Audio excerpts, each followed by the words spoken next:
Bien, muy buenas tardes, tengan todos ustedes. Les damos la cordial bienvenida a los señores participantes del Diplomado de Especialización y Actualización en Derecho Procesal Civil y Litigación Oral en esta última sesión. Asimismo, saludamos a los señores magistrados, personal jurisdiccional y administrativo, abogados, estudiantes de Derecho y al público en general que nos ven a través del Facebook oficial de la Corte Superior de Justicia de Puno. Antes de iniciar esta última sesión, rogamos a los participantes que se encuentran enlazados a través del aplicativo Google Meet apagar su micrófono para una mejor disertación del tema de hoy. Y una vez culminada la exposición, podrán realizar sus preguntas habilitando el micrófono o, de ser el caso, a través del chat. Bien, en esta oportunidad, como se ha indicado al inicio de la presente conferencia forma parte de la última sesión del Diplomado de Especialización y Actualización en Derecho Procesal Civil, así como una actividad oficial con motivo del 189 aniversario de la Corte Superior de Justicia de Puno. Para tal caso, queremos agradecer al doctor Carlos Polanco Gutiérrez por haber aceptado la invitación y ser partícipe de esta importante actividad académica. Bien, ya se encuentra en la sala virtual el doctor Carlos Polanco Gutiérrez, quien es abogado por la Universidad Nacional San Agustín de Arequipa, doctor en Derecho por la misma universidad, magíster en Administración de Negocios por la Pontificia Universidad Católica del Perú, máster en Tutela Judicial de Derechos y Jurisdicción Contencioso Administrativa por la Universidad de Jaén, España, docente en la Universidad Católica Santa María, en la Pontificia Universidad Católica del Perú, Universidad Nacional de San Agustín de Arequipa y la Universidad Privada de Tacna, juez del séptimo juzgado especializado en lo civil de la Corte Superior de Justicia de Arequipa, autor de los libros Litigación Oral, el Código Civil Comentado, el título preliminar del Código Procesal Civil. Y el día de hoy nos presentará el tema oralidad, ventajas y desventajas.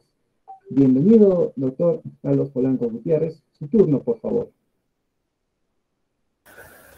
Ok, muy buenas tardes con todos ustedes. Para mí es muy grato estar en este evento doble. Primero, con el tema del diplomado que habíamos conversado con los organizadores. Y segundo, el gran honor de que esta pequeña charla también sea parte de las celebraciones de los 189 años que está cumpliendo la Corte de Moquegua, perdón, la Corte de Puno.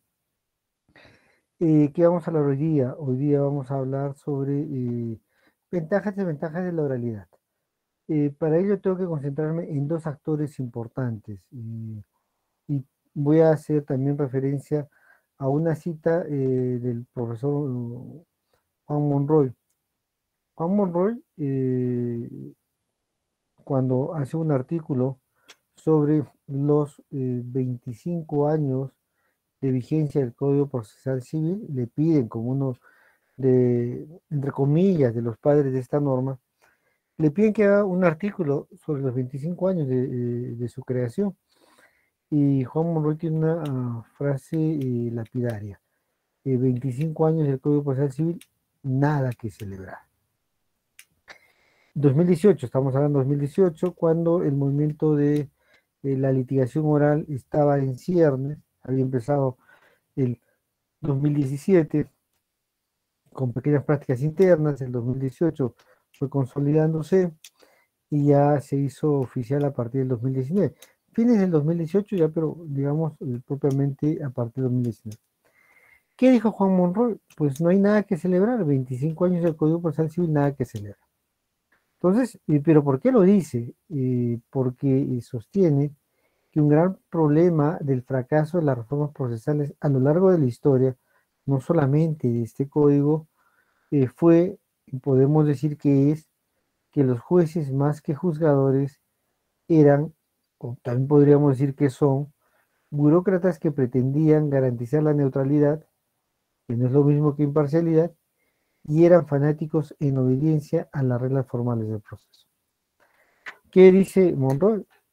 Una cosa muy importante. toda reforma está fracasando, primero, porque el juez es formalista, porque el juez se ha convertido simplemente en un tramitador del proceso y completando la idea, los abogados también han permitido que los jueces sean tramitadores del proceso y bueno, si los jueces no cumplen su rol y si los abogados no cumplen, tampoco cumplen su rol, pues toda reforma o todo cambio está destinado a fracasar. Entonces, la oralidad o la gestión del proceso a través de las audiencias orales requiere un rol diferente en la participación del juez y en la participación de los abogados. El juez como representante del Estado, el tercero imparcial, y los abogados como los verdaderos interesados en el resultado de la causa. Si no cambiamos nuestra forma de pensar, todo lo que vamos a hablar ahora, pues va a caer en saco roto porque siempre vamos a estar en este círculo vicioso. ¿De acuerdo?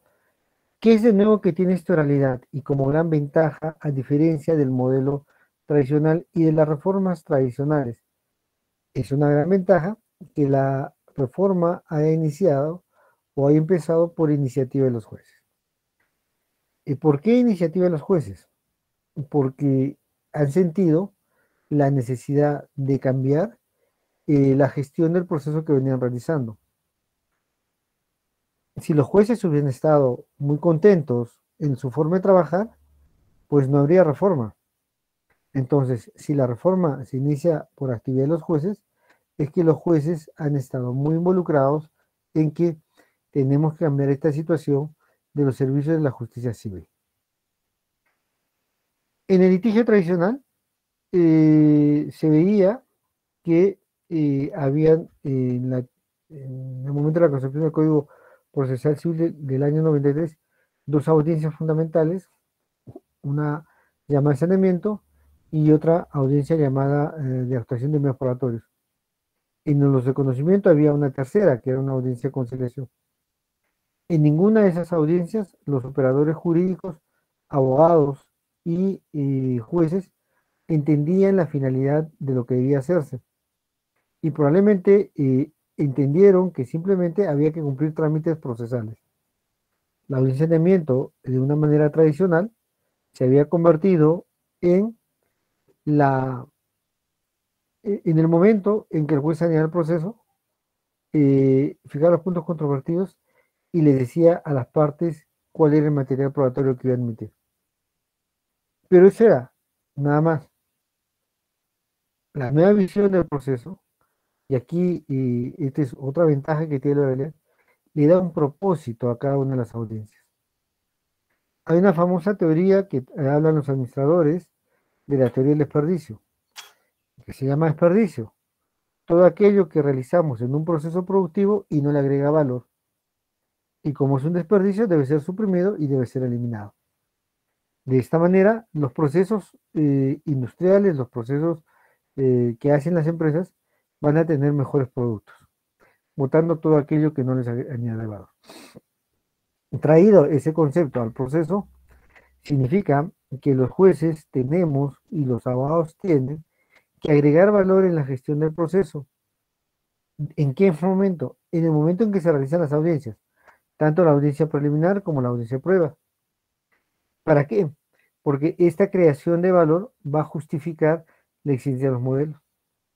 Si los jueces y si los abogados realizan audiencias preliminares de pruebas o audiencias únicas, teniendo como resultado lo mismo que había en el expediente antes de ingresar a la audiencia y terminando la audiencia existe la misma información, pues el juez ha hecho más su trabajo y los abogados también han hecho más su trabajo. Y no tiene sentido hacer oralidad. Si vamos a hacer oralidad, tenemos que girar en torno al concepto del valor agregado. Pero por eso les decía que era importante que esta reforma haya partido en la iniciativa de los jueces, porque los jueces han sentido que lo que estaban haciendo no estaba bien, por eso han decidido cambiarlo. Y aquí, ante lo que ha dicho el maestro Monroy, de que eran los jueces, los operadores, los que no tenían la mentalidad nueva para aplicar las reformas procesales y por eso fracasaba, pues ahora sí la tienen. ¿Y por qué? Hay un proverbio chino que dice, dígame y tal vez lo olvide. Muéstreme y lo recordaré.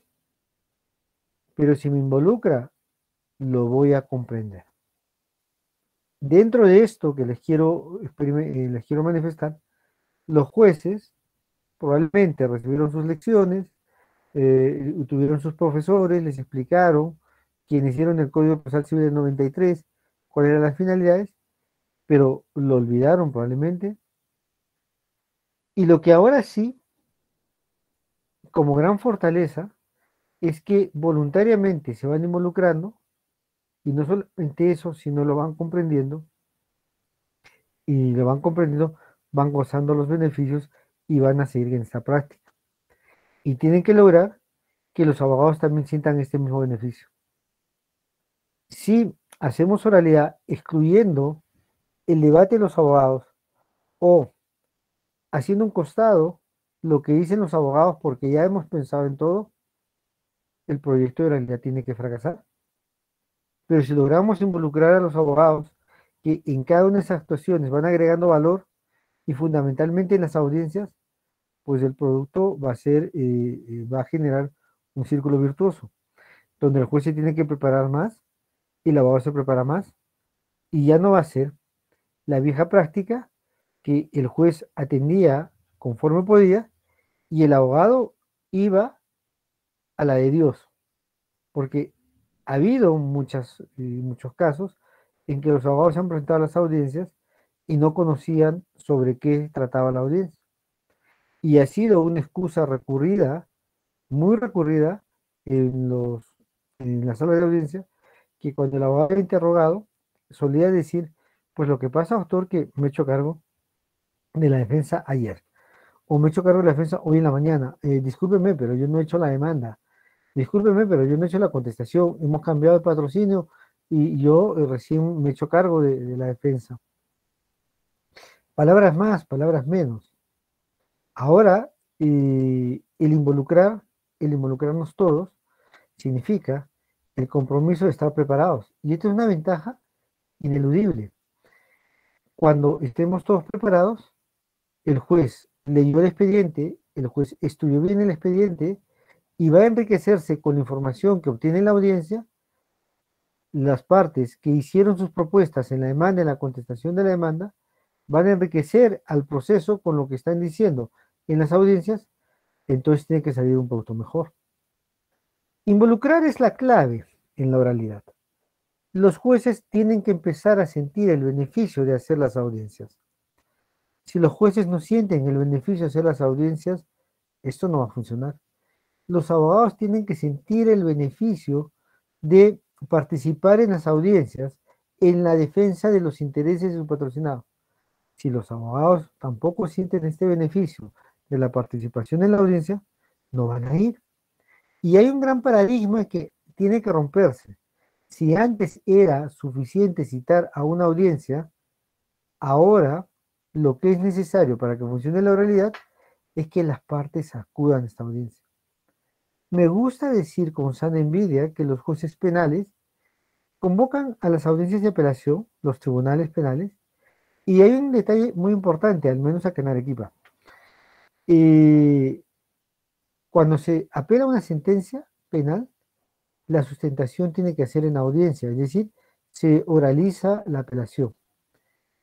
Cuando la apelación es de un auto interlocutorio, es un auto que no pone fin al proceso, no es necesario que los abogados vayan y presenten su apelación oralmente, ni que la contraparte haga la refutación oralmente.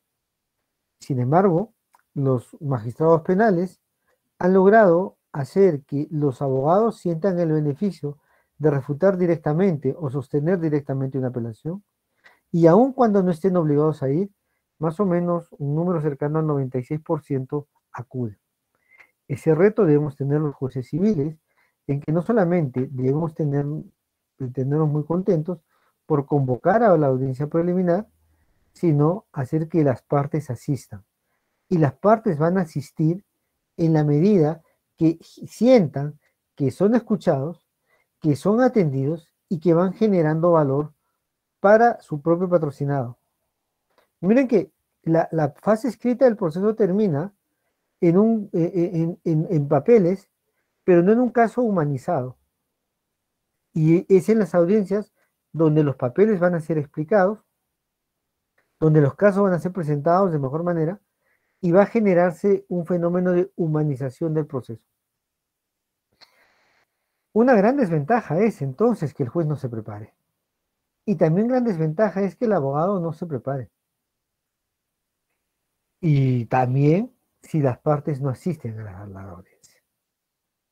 Pero el juez debe saber que si quiere que las partes asistan, su trabajo tiene que permitirlo. Y su trabajo tiene que estar orientado a que los abogados sientan el beneficio de la oralidad. La oralidad no es un proyecto de jueces. Nace el movimiento en los jueces y no nace para modificar el ordenamiento jurídico, sino para asumir un rol diferente en el proceso. Porque si queríamos modificar el ordenamiento jurídico, hubiéramos seguido el camino de la reforma legal. Lo que ha habido en esencia es que la inconformidad sobre cómo se venía gestionando el proceso, sobre cuál era la percepción ciudadana sobre el servicio de justicia, ha hecho que los jueces repiensen su rol y lo varíen. Y también hace que las partes sientan su rol en la defensa y también varíen su rol en la defensa.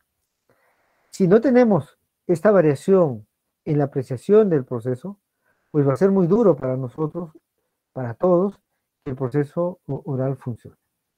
Había una posición que se conversaba y decía, el Consejo Ejecutivo del Poder Judicial debe ordenar a los jueces de la República que adopten las técnicas de la oralidad y vuelvan a citar a las audiencias. Y la postura que prima ahora en el Consejo Ejecutivo y en la ETI y oralidad civil es que los jueces lo pidan, se comprometan y sean actores del cambio del proceso. Pero un actor democrático que involucra a los abogados y hace que esto funcione. Si antes era importante solamente que el juez vaya dictando resoluciones, ahora lo que es importante y constituye a la vez una ventaja es que los abogados y los jueces participan juntos en la creación de valor en el expediente. ¿De acuerdo? Entonces, ahora, sería muy bueno partir, sin embargo, de definir qué es oralidad y qué no es oralidad, para tener esto claro. Por ejemplo, en el proceso, muy bien lo dice el profesor Giovanni Priori. Giovanni Priori nos dice, cuando hablemos de oralidad, tengamos cuidado, lo que estamos hablando es un litigio a través de las audiencias y que la palabra oral y que las expresiones orales, pues es la manera en que nos comunicamos. Eso es cierto. El profesor Luis Alfaro llama al principio de contradicción, lo llama principio de audiencia. Entonces tendríamos que entender que la audiencia es el escenario del debate a través de la palabra, donde los abogados y los jueces van gestionando de mejor manera el proceso.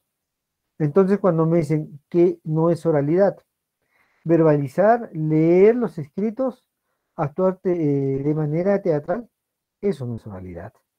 Si voy a leer lo escrito, estoy verbalizando. Si voy a leer lo escrito, el juez se va a cansar. Porque el juez ya ha leído todo antes de ingresar a la audiencia. Lo que el juez necesita es que le presenten los casos y vayan las partes preparadas al debate que se origina. Y esto es muy importante porque cuando hay debate, las partes se preparan. Yo no conozco abogados que le digan, mañana hay que debatir y diga, ah, qué bueno, hoy día duermo temprano, hoy día no me preparo. Pero cuando no le dices nada al abogado sobre la existencia o inexistencia del debate, pues simplemente el abogado se siente muy libre de no ir preparado. Y el juez también. Entonces, no hay que leer, no hay que teatralizar. No es un ejercicio del teatro, no es un ejercicio de retórica simplemente formal, ¿no? ¿No lo es? Tampoco es la confirmación de la decisión previa, en el sentido de que el juez ya tiene todo decidido e ingresa solamente a escuchar formalmente, porque ya tiene la solución en la cabeza. No, el juez tiene que sorprenderse de lo que va produciéndose en plena audiencia. Aunque lo sepa, tiene que sacar la información complementaria, porque si el juez no saca información complementaria o no depura la información que es excesiva, el problema del proceso va a seguir. Entonces, el juez entra preparado, pero no entra con una decisión previa tomada. Puede tener algunos indicios, algún tema que haya aclarado, pero la decisión la va a tomar ahí, en plena audiencia. Esto lo voy a ampliar un poquito cuando hablemos de la audiencia de pruebas. Entonces, descartemos la idea de que la oralidad es un espacio para lectura de los escritos. Y tampoco, y eso ya por exceso, lo otro ya por defecto, esto por exceso, las audiencias o las audiencias sirven para dar clases magistrales de los litigantes a los abogados y mucho menos de los litigantes a los jueces y mucho menos los jueces a los litigantes a sus abogados. No, es un escenario de debate, es un escenario de contradicción. Y a través de ese debate, esa contradicción, el juez actúa de una manera muy inteligente y obtiene la información que necesita para resolver el caso. Entonces, si me preguntan qué es oralidad, diríamos, es un mecanismo eficiente. Yo no comparto la idea del artículo sexto, el título, perdón, de la Ley Orgánica del Poder Judicial, que dice que la oralidad es un principio. No creo que sea un principio. Es un mecanismo eficiente para tomar decisiones a través de la adquisición de información o la depuración de la información. Se gestiona la información y se gestiona el proceso. Ahí yo entiendo que es la oralidad. Hay que oír todas las versiones y poder cuestionarlas. El juez que tiene una duda, el juez que desea algo que se aclare, podrá hacer las preguntas que vea por conveniente para aclarar y poder gestionar de mejor manera el proceso.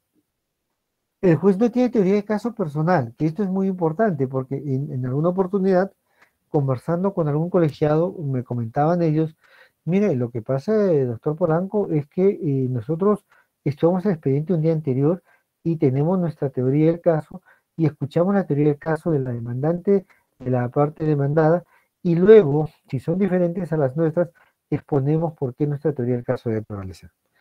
Y yo les dije, bueno, lo que están haciendo ustedes es que está mal. Tienen que tener una teoría del caso, perdón, usted jamás tiene que tener teoría del caso. Hay una teoría del caso de la parte demandante y de la parte demandada, que ni siquiera se ven, ¿ah? Por eso no es tan correcto decirle a los abogados, expóngame su teoría del caso en el alegato de apertura. Lo correcto es decir, presénteme su caso, haga su alegato de apertura. Pero bueno, lo vamos a ver eso. Entonces, el tribunal no puede tener ninguna teoría del caso.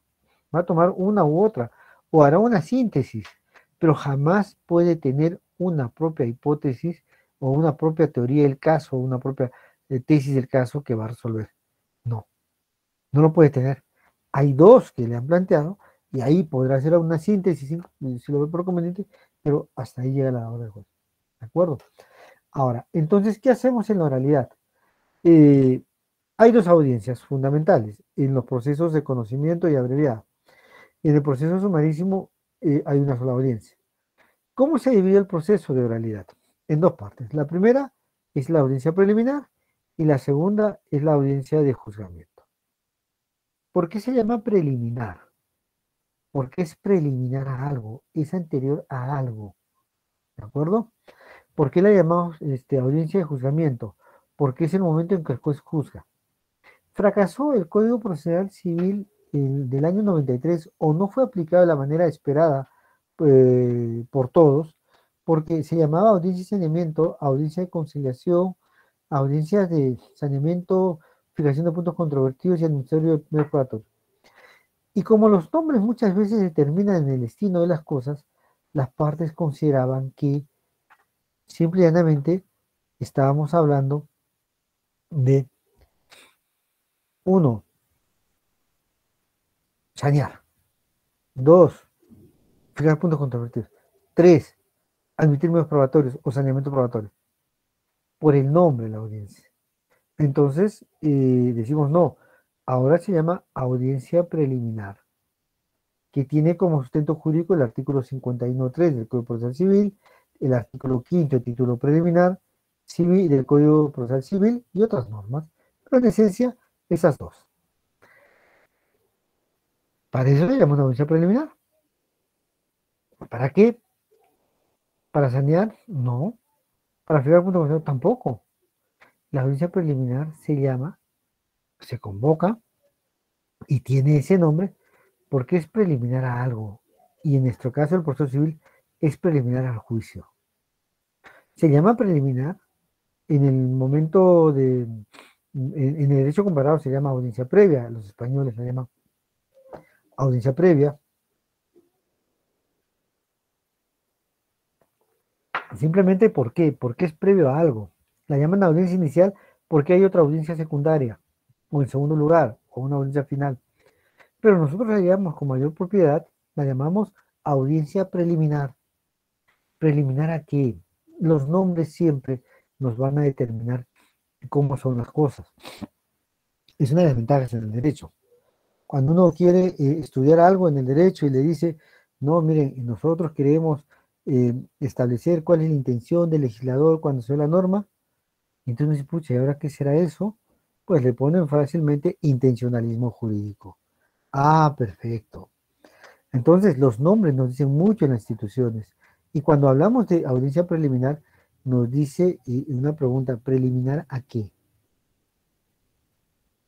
A una audiencia posterior. Y esta audiencia posterior se llama juicio. Ah, entonces, o juzgamiento. Entonces, es una audiencia preliminar al juzgamiento. Perfecto. Una audiencia preliminar, el juzgamiento en el derecho comparado es llamado juicio. Entonces, es una audiencia anterior al juicio. Perfecto. Muy bien. Lo tenemos claro. Entonces, ¿qué vamos a hacer en esta audiencia anterior al juicio? Pues dos cosas solamente. Evitar que exista el juicio a través de la resolución del conflicto de intereses de una manera adecuada, sea porque convencionalmente las partes se ponen de acuerdo, sea porque el proceso no debe concluir con decisión sobre el fondo, porque hay algún vicio en los presupuestos procesales, sea la razón que sea, pero ahí llega, ¿de acuerdo? Esa es una razón de la audiencia preliminar. Y la siguiente razón es que si saneamos el proceso, que es una circunstancia nomás, el saneamiento del proceso, lo preparemos para el juicio. Entonces miren que hay dos momentos ahí, ¿de acuerdo? Y luego cuando lleguemos a la audiencia de juicio, ¿qué hacemos? Enjuiciamos, no actuamos pruebas solamente, enjuiciamos. Se va formando el criterio, como decía el profesor Alvarado Lloso, el momento de la verdad está ahí en la audiencia de pruebas. Él es enemigo de que posteriormente haya prueba de oficio, porque ahí en ese momento que se produce el debate, en ese instante que se genera la verdad que se va a aplicar al caso.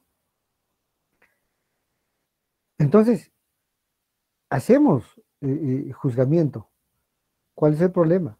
Que a veces los jueces creen que es una audiencia de actuación de medios probatorios y actúan la prueba solamente. Por eso ustedes lo van a verificar cuando vean que en plena audiencia el juez dice, actuación de prueba documental. La prueba documental, que es así, imaginémoslas, la damos por actuada y la vamos a merituar al momento de sentencia. Pues en 3 segundos no se puede valorar todo esto. Pero el juez lo hace. ¿Por qué?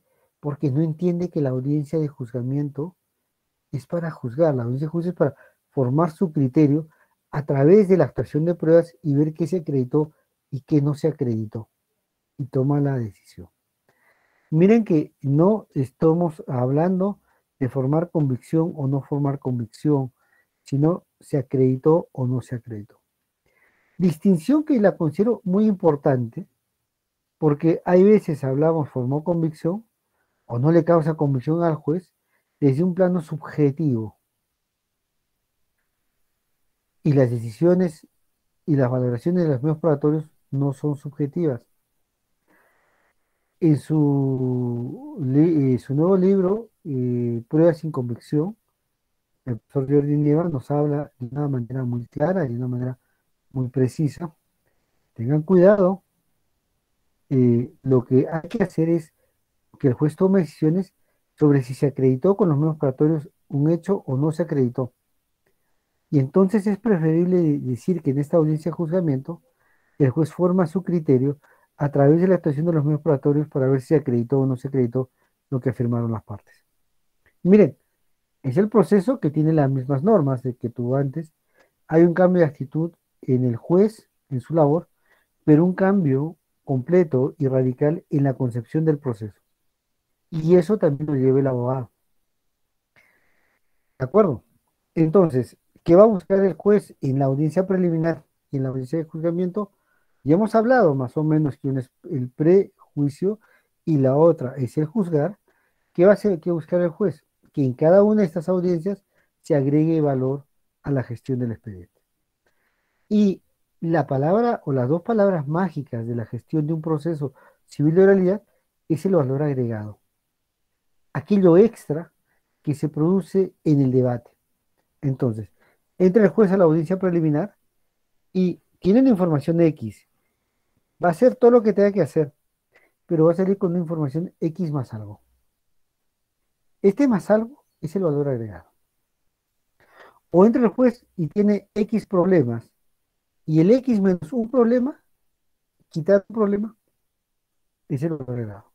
O entra el juez y tiene un montón de medios probatorios que pueden ser reiterativos, que pueden ser impertinentes, que pueden ser improcedentes, y sale la audiencia con los medios probatorios necesarios para resolver el conflicto de intereses. O entra el juez sin definir los puntos controvertidos y define bien cuáles son los puntos que serán materia probatoria, en materia de probanza, y cuáles son los hechos que no serán probados, y sabe cómo enfocar su trabajo. Vean que esto le denominamos valor agregado. Cuando el juez entra a la audiencia de juzgamiento, ya hemos comentado que entra para juzgar, ¿de acuerdo? Y cuando está juzgando, el juez, y yo no sé si podamos hacer una interrupción, yo con gusto, pero señorita Gisela, me atengo a lo que digan los organizadores del evento. Si hay lugar para hacer una preguntita, creo que es al final, pero si usted quiere hacerla y los organizadores han previsto que así sea posible, encantado de hablarla. Mientras tanto, voy comentando y traslado la duda a los organizadores para que me digan cómo debo proceder. ¿De acuerdo, señorita Gisela Ceballos? Eh, sigamos con lo que estoy hablando. Entonces, entra con una información determinada a la audiencia de juzgamiento y sale con una decisión formada de la audiencia de juzgamiento. Esa es la regla. No fue a estas pruebas, fue a formar criterio. Y este es el valor agregado que se produce en la audiencia de juzgamiento. Entonces, ¿qué es la oralidad?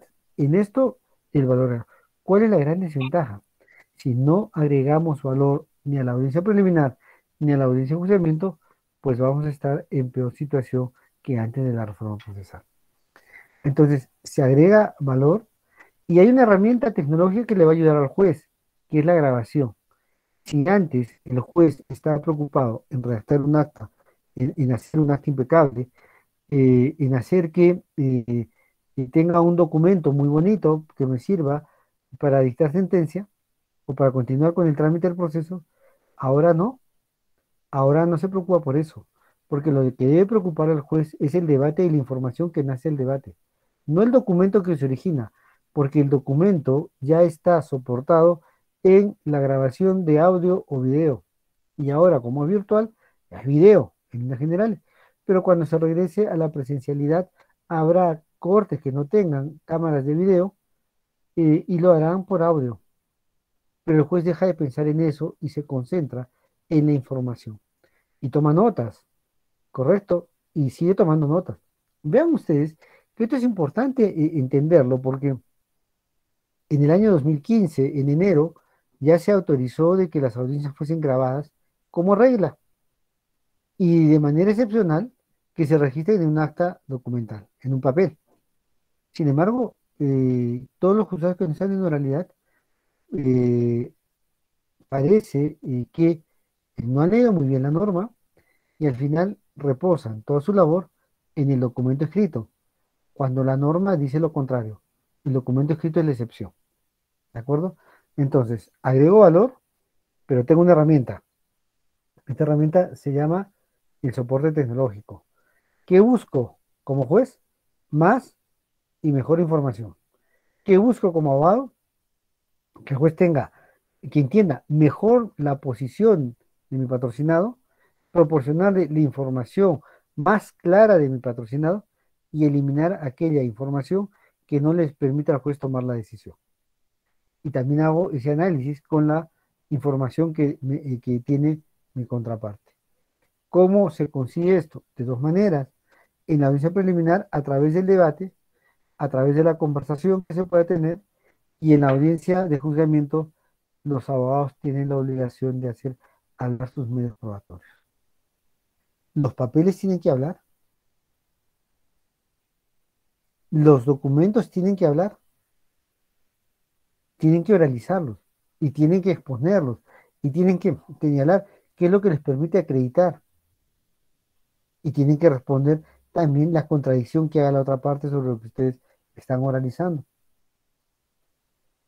¿Y todo esto lo hacemos para qué? Simplemente para tomar mejores decisiones. Si el juez estudia el expediente, los abogados estudian el expediente y se llega al momento de las audiencias donde se proporciona información adicional, información en calidad mejor, información en mayor cantidad, pues el resultado normal tiene que ser que el juez tenga mayores insumos para tomar una mejor decisión. ¿Y qué vas a lograr con esto? Varias cosas. La principal cosa es que vas a lograr transparencia del trabajo del juez. Aquello que hacía de una manera escondida, no porque lo quisiera, sino porque lo mandaba la ley, ahora lo hace delante de las partes. Aquello que hacía probablemente en la impresión de las partes de manera arbitraria, ahora lo hace hablando y conversando con las partes, debatiendo con las partes, sin olvidar que es el director del proceso. ¿De acuerdo? Entonces se gana mucha transparencia y eso legitima el trabajo de los jueces. ¿Qué se gana también? Se gana predictibilidad. Pero esta predictibilidad hay que entenderla de dos maneras diferentes. La primera manera que hay que entender la predictibilidad es que todos sabemos cuándo se inicia un juicio, el día que presentas la demanda. ¿Ya? Técnicamente se inicia el proceso, pero llamémosle juicio para seguir con la tradición. ¿Cuándo termina este juicio? Solo Dios lo sabe. Puede demorar un montón. Nadie podría tener una esfera de cristal para decir este juicio termina este año. No.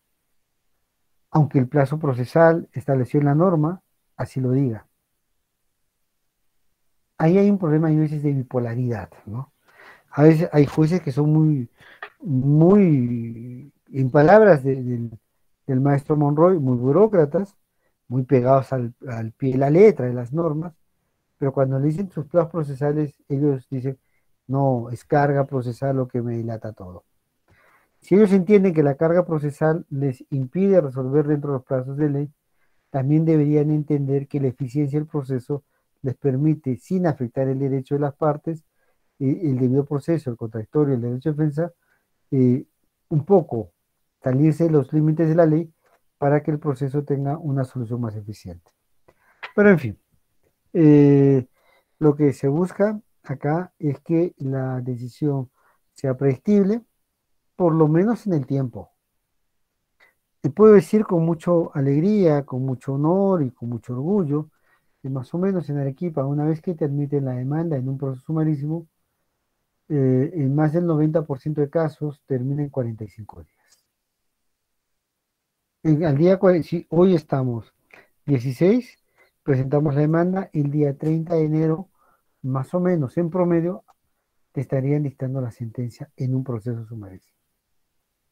Pues gran cosa o pequeña cosa, no lo voy a decir acá, pero ya les dije que es un orgullo al menos haber establecido lo que es un criterio de predictibilidad temporal.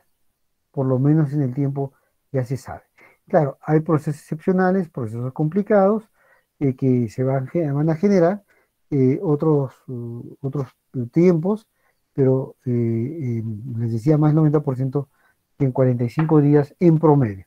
Si hablamos de 45 días, significa que hay posibilidad que haya sentencias en el día 30 y hay posibilidad que haya sentencias en el día 60. Hablando desde el momento en que se admite la demanda, ¿de acuerdo? Porque es un gran cuello de botella el admisorio de demanda, que tendríamos que tratarlo de manera diferente.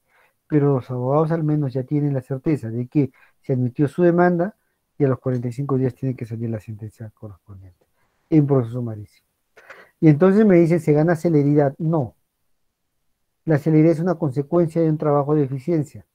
La celeridad no es un fin ni es un medio, es una consecuencia.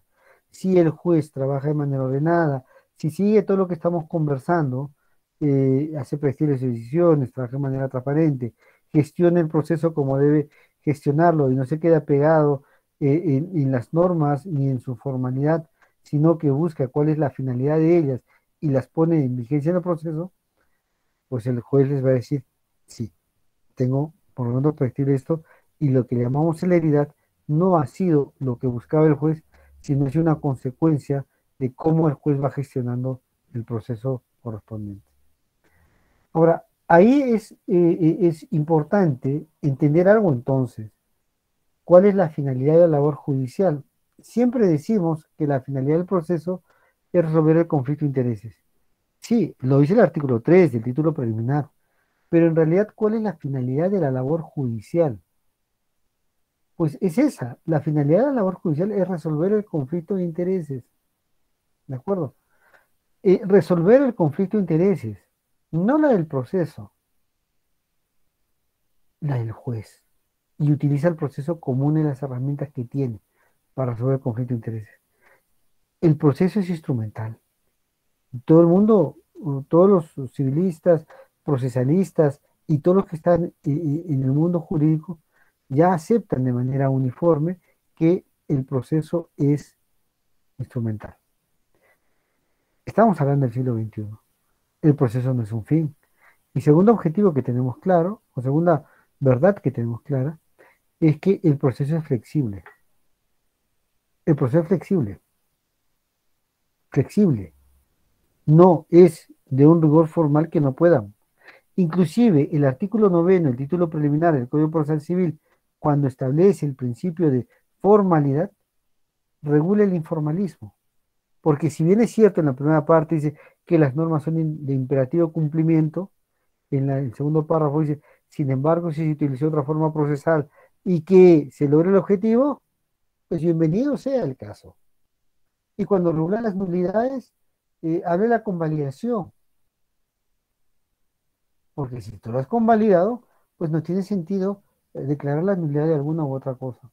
Entonces, un nuevo paradigma que tenemos que cambiar es de que esa afirmación de que el proceso resuelve el conflicto, hay que cambiarla, porque resolver el conflicto de intereses es la finalidad de la función judicial. El juez es el que resuelve el conflicto. El proceso es una de esas maneras, una de las formas que tiene. Con esta visión, el juez entra, hay dos audiencias, ¿se acuerdan que hemos comentado? A la audiencia preliminar. Y entonces, además del valor agregado, que es la información, eh, hace un debate para solucionar el conflicto de interés. Ingresa y dice partes, presénteme su caso. Las partes presentan su caso, la de la demanda y la de la defensa. Mire que el abogado que entra ahí tiene la oportunidad más grande que se le ha podido dar, porque cuando hizo su demanda, no tenía la contestación de la demanda. Él hizo su demanda pensando, imaginando una contestación, y se produce la contestación de la demanda. Y entonces el juez le dice, tengo la oportunidad para que me presentes tu caso, pero ya sabiendo lo que ha dicho el demandado. Y el abogado tiene que preparar muy bien su discurso y presentarlo de una manera atractiva, de una manera humana, de una manera coherente. Aquí aprovecho un paréntesis porque está leyendo una resolución y dicen, el relato es coherente, se presume que es verdad. No, no es cierto. Las novelas son muy coherentes, pero muchas son fantasía. Pero evidentemente algo incoherente no es verdad. Pero la coherencia es uno de los elementos que te ayuda. Perfecto. Y en ese momento el abogado presenta su caso, hace su narración completamente atractiva, completamente entendible para el juez, que esclarecedora de su demanda y lo que hay en la contestación, que tenga que ser esclarecido, humaniza el caso y no le dice al juez más. Olvídense de que lo que veo en la práctica es que el abogado presenta, esta es una obligación de más su dinero, bla, bla, bla, bla, perfecto, y tenemos medios probatorios siguientes, la prueba tal, que prueba tal, la prueba tal, que la prueba tal, que prueba tal cosa. No, eso guárdenlo para la audiencia de juzgamiento. Aquí el juez está presumiendo que le dicen la verdad. Entonces los va a escuchar con esa mente abierta y luego comprobará si la verdad se acredita o no se acredita. Entonces presentan su caso. La contraparte también tiene una oportunidad increíble, porque no solamente tuvo la contestación de la demanda, sino que ya sabe lo que el abogado acaba de oralizar pensando de su contestación. Entonces, está escuchando de boca del abogado, del demandante, qué es lo que piensa de su contestación. Y ahí oraliza en ese momento. Y si lo hacen bien ambos abogados, se proporciona una mayor información al juez. Y el juez, cuando tenga duda o cuando quiera hacer el pequeño debate, lo promueve para sacar más información.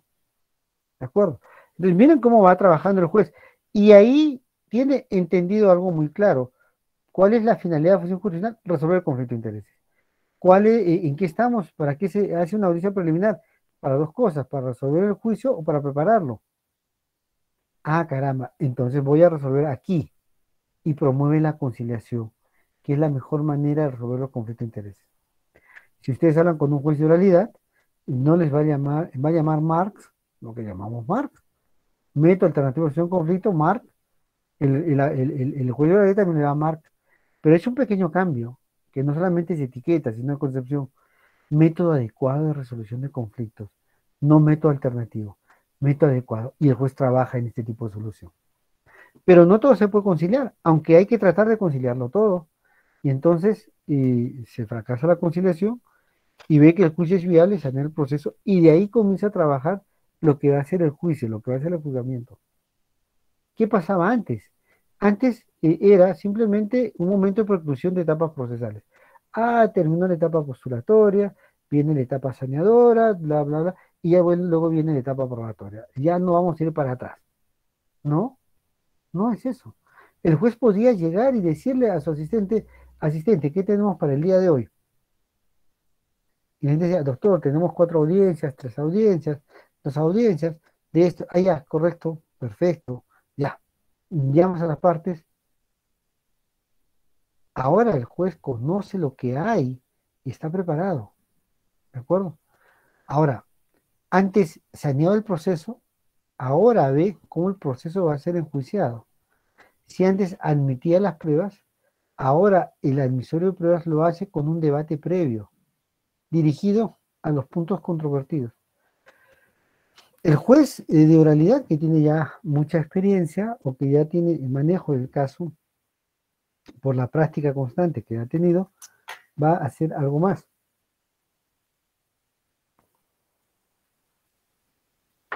Va a fijar los hechos no controvertidos, lo que no es controvertido en el proceso, porque tiene que estar de acuerdo en algo las partes. Señor, que me ha hecho un daño. No, el daño no sé qué dice. Ah, ya, pero ya estamos sabiendo de que hubo un daño. Salvo que las partes digan, no, no lo conozco, ni nunca lo conoció. Primera vez que lo veo, me sorprendió esta demanda, porque ni idea tenía que existir el tipo, salvo esa eventualidad. Pero que en el proceso civil no se presenta. Pero pasa algo, no cumple el contrato, se conocen, ¿de acuerdo? Y entonces, por lo menos, es un hecho no controvertido que la parte conoce y que celebraron el contrato. Será controvertido la ejecución adecuada, tardía, defectuosa, parcial o inejecución del contrato. Ah, perfecto. Ahí veremos, de acuerdo a los hechos, de acuerdo a lo que se pueda conversar y esto, Carlos. También tiene en cuenta que el punto controvertido no es el petitorio de la demanda. No, pero es que, ¿sabes qué? Yo quiero, me han demandado una unidad de datos jurídicos por simulación absoluta y lo controvertido es que tenemos que hacer en este proceso es la simulación de datos jurídico y si es nulo para establecer su nulidad. Entonces voy a fijar como punto controvertido establecer si el acto jurídico está en curso en nulidad. No, porque si ese fuese el punto controvertido, sería suficiente que el juez les diga a las partes, en la demanda me han dicho tal causa. Así que, ya, ¿para qué les voy a pedir puntos controvertidos? Ya está ahí definida en la demanda. ¿De acuerdo? No. Ahí el punto controvertido se genera en los hechos afirmados, en los hechos negados, y los hechos no controvertidos en los hechos que en los relatos de las partes, sea escrito, sea oral, tienen lugares comunes. Pues ya, termina esta audiencia y se va a la audiencia de juzgamiento. El juez va formando juicio cuando se actúa la testimonial, cuando se actúa la pericial, cuando se actúa la inspección judicial, cuando se actúa la documental y la declaración de parte, el juez va formando su juicio en la cabeza, ¿de acuerdo? Y va diciendo, ¿se acredita, no se acredita? El demandante cuando presentó su caso me dijo que, por ejemplo, que el demandado incumplió con pagar. Perfecto. Voy a ver si está acreditando, si ya acreditó la existencia de la obligación. Ahora, las presunciones legales establecen que el demandado tiene que acreditar que pagó. Y el demandado, imaginen que diga que pagó, tendrá que probar. O el demandado diga que no tiene esa responsabilidad. Ha probado que no tiene esta responsabilidad. ¿Con qué medios probatorios? ¿De acuerdo? Y comienza a trabajar así, juzgando. Llega la prueba documental y dice, parte, oraliza tu prueba documental. Llega el momento del testimonial, parte. Tu testigo, hazle el examen. Abogado contrario, hágale el contraexamen. Y yo, si necesito información, intervengo. Cuando viene la explicación de la pericia, ya no es por intermedio suyo, señor juez. No, ¿para qué por intermedio mío? Directamente pregunte. Pero sabe lo que hace el juez. Sabe el juez que no es darle al abogado el derecho de maltratar al testigo, burlarse del declarante de la parte contraria. Sabe que lo que busca es información para acreditar perdón, información y que se acredite lo que se ha firmado o no.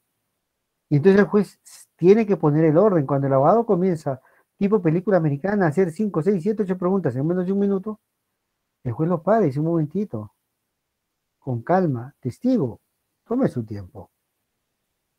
¿Pero por qué?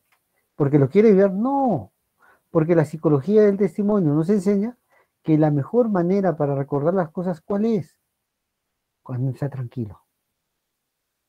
No cuando uno lo están apurando, no cuando uno lo están poniendo contra la pared y disparándole una batería de preguntas. Y si el abogado ha hecho eso, el juez también sabrá decir, caramba, dijo 5 no y un sí, el sí mató los 5 no. No, el juez también sabrá las circunstancias en que se produjo el interrogatorio. Y entonces por eso interviene él para aclarar o no las cosas. Y lo mismo en la pericia, lo mismo en la creación de parte, lo mismo en cada uno de estos momentos donde el juez ve cómo la parte hace el examen y el contraexamen hace la otra parte, lo que llamamos el control de prueba, va y el juez va viendo ahí, va avanzando. Y cuando termina de actuarse, el juez ya está listo para dictar sentencia. Pero les pide a las partes que presenten sus alegatos finales para obtener mejor comprensión de ello.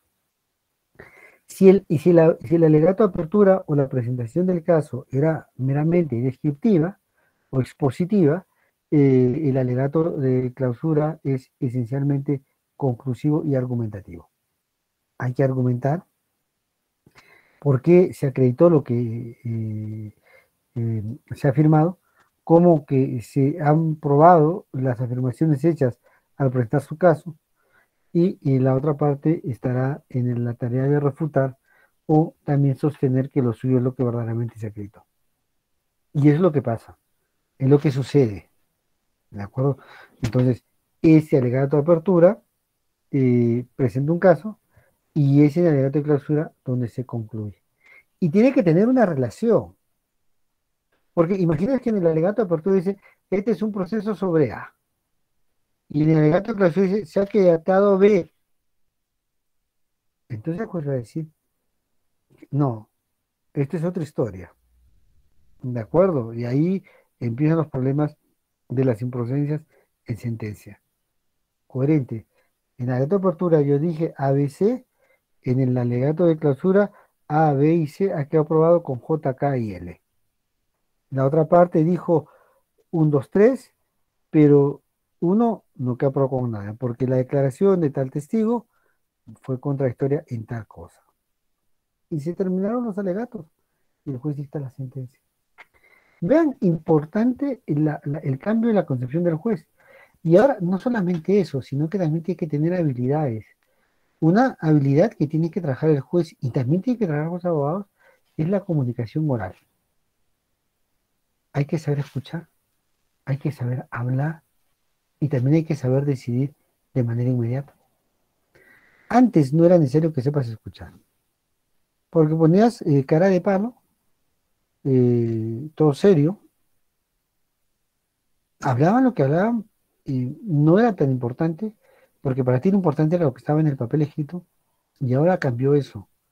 Importante es estar escuchando, buscando información y que las partes cuando van hablando, uno va formando el criterio correspondiente. En segundo lugar, el juez aprende a trabajar en equipo, ya deja el trabajo individual. ¿Cómo trabaja en equipo? Cuando acepta la división de los roles, un módulo corporativo que le llamamos la oficina judicial y el despacho del juez. El despacho del juez se dedica a las cuestiones netamente jurisdiccionales y la oficina judicial o el módulo corporativo se dedica de lo demás. Cuando tenga duda, el juez, si esto está en mi competencia o no, pues recuerda, lo tuyo es lo jurisdiccional. Pero, ¿y sobre el personal? No, no, no, no. No es que tengamos dudas si el personal o no te corresponde. Solamente corresponde en lo tuyo la gestión del proceso. Más allá del proceso, no está dentro de tu facultad. Claro, me dirán, pero se pierde poder. No se pierde poder. Y si se perdiera poder, se gana autoridad. Y hay que hacer un trabajo conjunto. Un administrador que también tenga el mismo nivel que el juez, desde el punto de vista administrativo, que le permita ejercer la dirección sobre el personal que está a cargo del administrador. Y un juez que esté buscando los resultados del trabajo del administrador. Y entonces, ahí entiende el juez y el administrador que no son enemigos, que están en el mismo lado pero con diferentes funciones empujando hacia el mismo lugar el proceso, a su conclusión para resolver el conflicto de intereses. Hay mucho que cambiar, hay muchos paradigmas que los jueces tenemos que revisar y también los propios abogados, ¿de acuerdo? El juez tiene más facultades como el director del proceso, pero darle más facultades al juez no es para hacerlo más importante, porque no se necesita. Dar más facultades a los jueces, hacerlos más responsables, para que no tenga excusas y que pueda, y que diga, yo no pude resolver el conflicto de intereses porque me faltó tal cosa. Tienes todas las facultades jurisdiccionales para resolver el conflicto de intereses y hazlo. ¿De acuerdo? Antiguamente, el juez compartía su conocimiento jurisdiccional hacia el tema administrativo, ¿no? Y lo hacía mal. O bien, eso era irrelevante.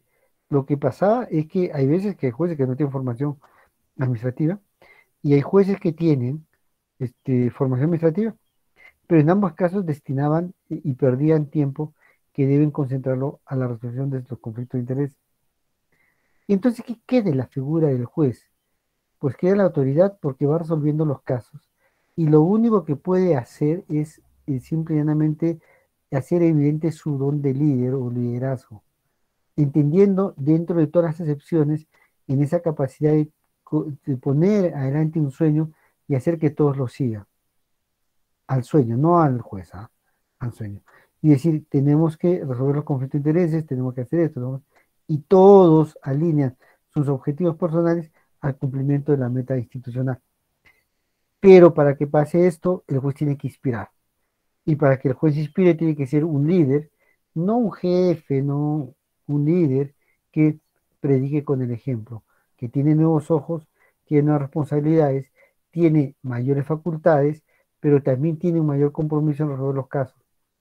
Y los abogados que también están en la vereda del frente saben que están enfrentando un juez de tipo y que por la mejor defensa de los intereses supervisionados tienen que darle la talla correspondiente.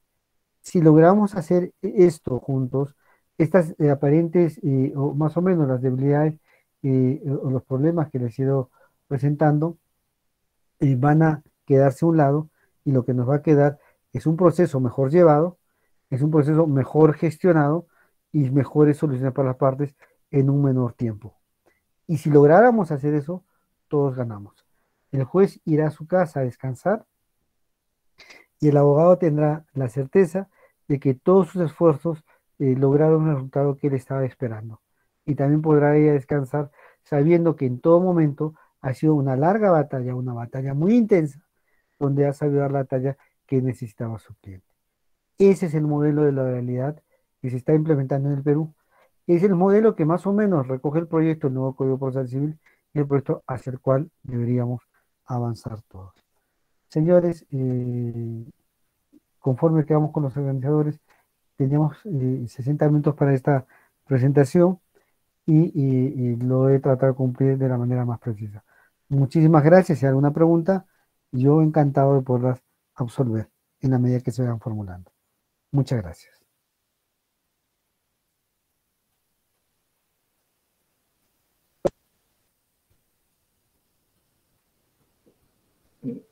Muchas gracias, doctor, por la presentación que nos ha hecho el día de hoy. Invitamos a los participantes, si tuvieran alguna inquietud o comentario que realizar, pueden realizarlo a través del chat o directamente encendiendo el micrófono.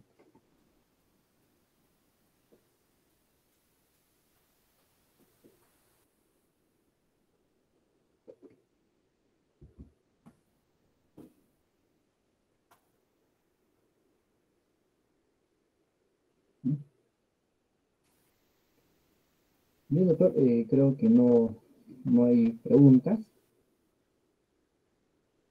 Bien, a continuación vamos a dar el pase para las palabras de clausura del presente evento académico al doctor Pánfilo Monzón Mamani, presidente de la Corte Superior de Justicia de Puno.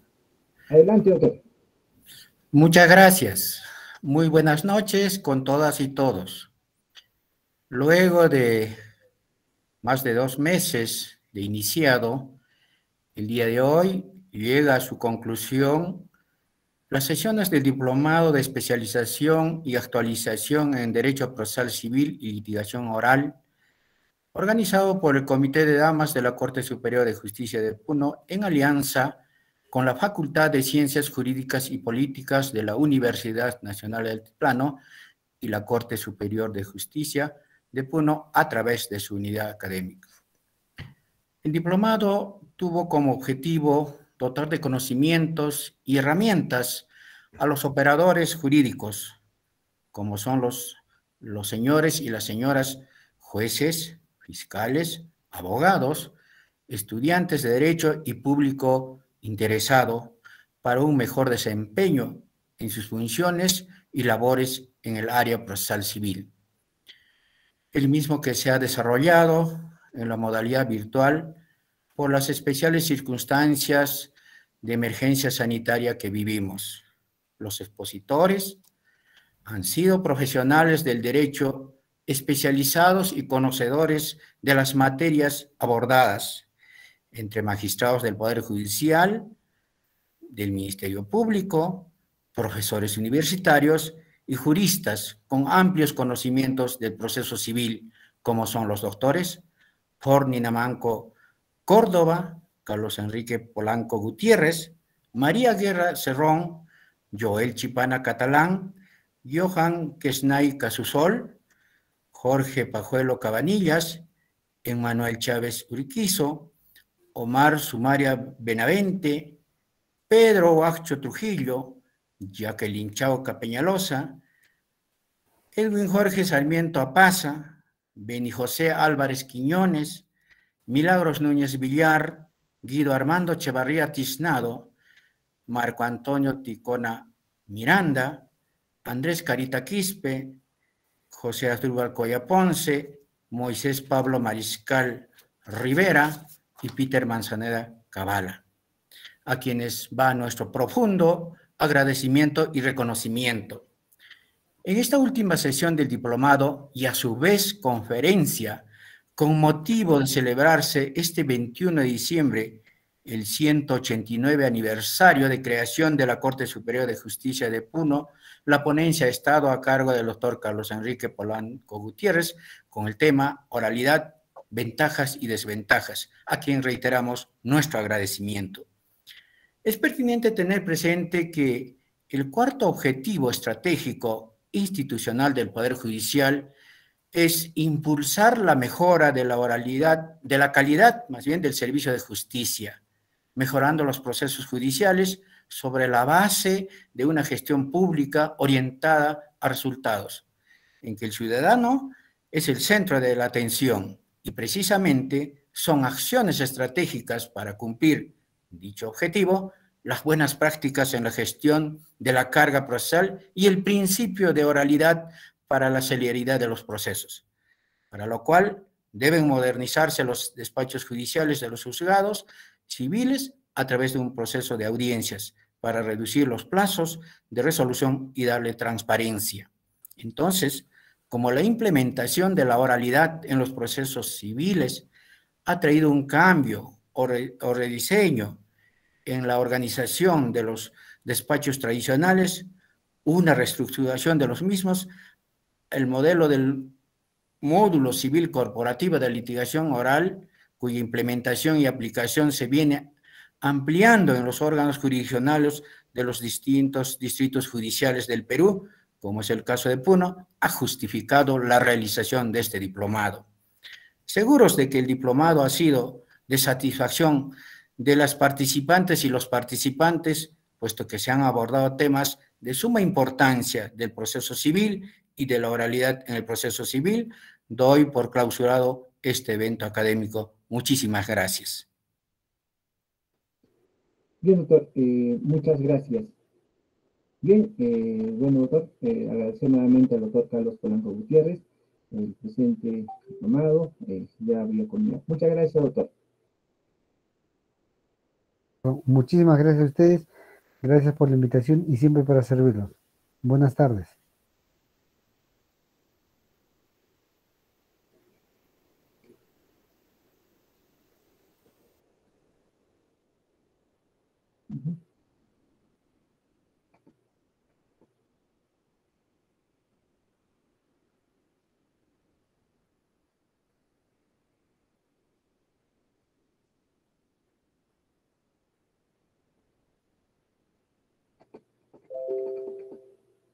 Bien, muchas gracias también a los señores participantes del diplomado.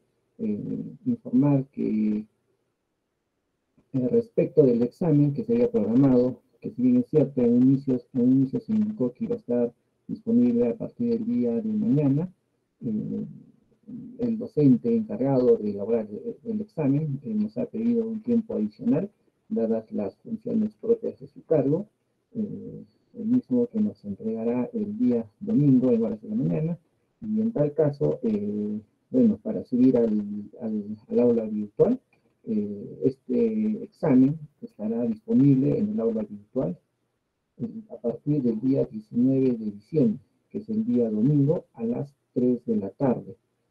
Estará disponible hasta el día 21 de diciembre, que es hasta la medianoche. El enlace del aula virtual ya lo conocen, se ha remitido a través de los correos, ya muchos tienen sus contraseñas y ante cualquier, si no pudieran ingresar al aula virtual, pueden escribir al WhatsApp por el cual se han registrado las inscripciones y justamente los atenderemos. Recuerden que el examen estará a partir del día 19 de diciembre a las 3 de la tarde hasta el día 21 de diciembre hasta la medianoche. Tengan todos ustedes muy buenas noches y muchas gracias por su atención. Yo estaré unos 5 minutos más si tuviera alguna inquietud respecto de los envíos también de los diplomas, que se va a hacer oportunamente. Se va a coordinar directamente también por el WhatsApp.